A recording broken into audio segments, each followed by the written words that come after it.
Hi guys, once again welcome back to the Gatekeepers TV, of course your number one TV station across the continent. So as usual, you know that we are your sporting channel and we are here just to echo Kenya. We are Kenyans by the way, just in case you didn't know. So habari inayotufikia ni ya kwamba Kenya, we've actually been given the bragging rights to be able to host Afcon 2027. We officially put in a bid. We called it the Pamoja bid. Pamoja bid was a bid which was in coalition of East African countries. This was Kenya, Tanzania, and Uganda. So we placed a bid for 2027 Afcon hostage. So we were given on Thursday, we were confirmed as the official hosts of Afcon 2027. And from where I stand, that is the news we want to bring to you. But before we break it down to you, I would actually want to hear what Pogba has to say about this impressive news to East Africa.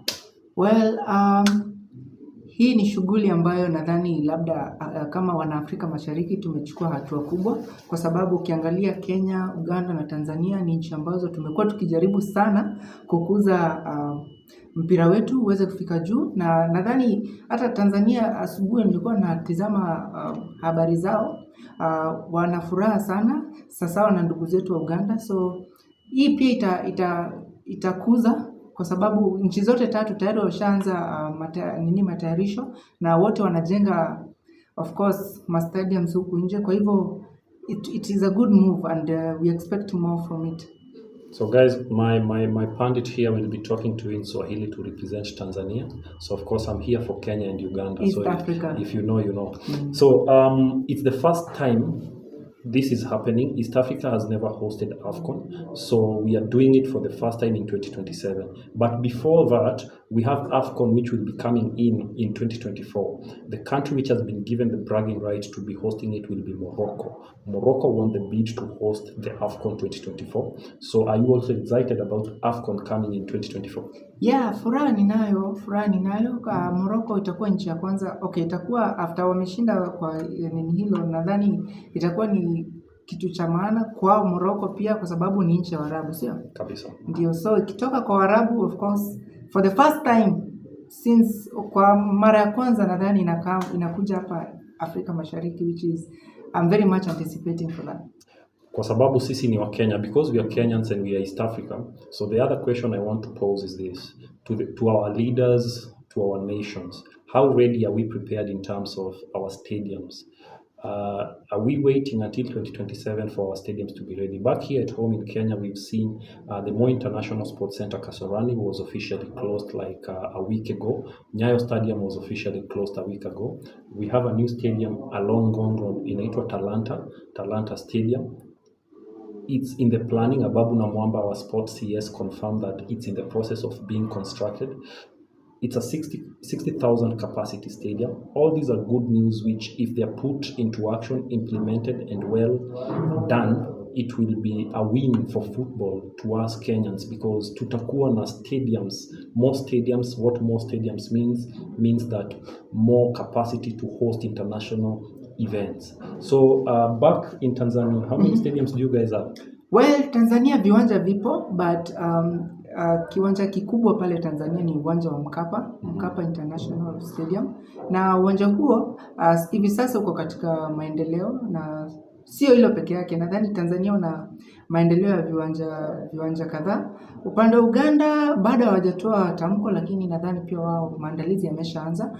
Tanzania pia nimesikia kuna uwanja ambao unaanza kujengwa upya, ili utakapofika maybe mwaka wa 2027 litakuwa limekamilika. Kwa hiyo Tanzania heko, Kenya pia tunafuata huo mkondo, Uganda pia. So itakuwa pia ni maendeleo, itakuza pia talanta katika sekta yetu ya of course sanaa na talanta. Good. So, guys, we want to say congratulations to the East African countries. What that means is Pamoja, guys, for those who are listening to this podcast or on this broadcast from wherever you are and you don't understand Kiswahili, Pamoja means togetherness. So we presented a bid as a team, unanimously as a unit, and clearly we've won it as a unit. What that one tells you is, if you guys come together and speak with one accord, clearly the chances of making it is always up there. So a wake-up call to East African teams. We need to start preparation as early as now so that when the time comes, we will be ready with the infrastructure and all the necessary requirements which will be needed to actually host the tournament. On the other thing, point number 2, our players need to be ready.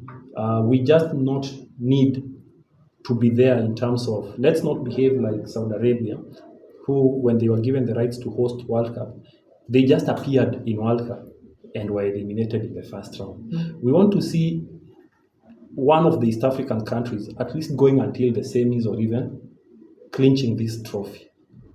Do you think it's possible? Yeah, it is. It's possible, right? We have beautiful players. We have impressive players who can actually help East Africa to lift this thing. So let's try and ensure that this trophy remains back in East Africa, because this is where it belongs. Because if we are not going to make East Africa proud now that we have this opportunity now, when can we do that? So I feel like this is the time. Talking of Afcon 2024, how many East African countries have qualified in it? East African countries, 2024? Yes. Tanzania is in. Yeah, Tanzania. Uganda. Kenya, we had some issues with FIFA ban. That is why, were it not for that, we could have qualified. But it is what it is. So, as we finalize, we want to congratulate all Kenyans, Tanzanians, and Ugandans for the spirited fight that we kept towards our bid. And also we want to say a big thank you to CAF for considering the East African nations, because we also are lovers of football, and we are actually going to make football great again here in East Africa. So let's continue with our local football. Of course, in Kenya, we have our local leagues which are continuing.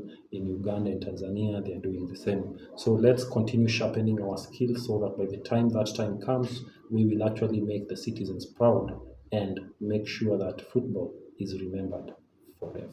So unaweza tamatisha kipindi kwa minajili ya wapenzi watazamaji kutoka kule kwingine.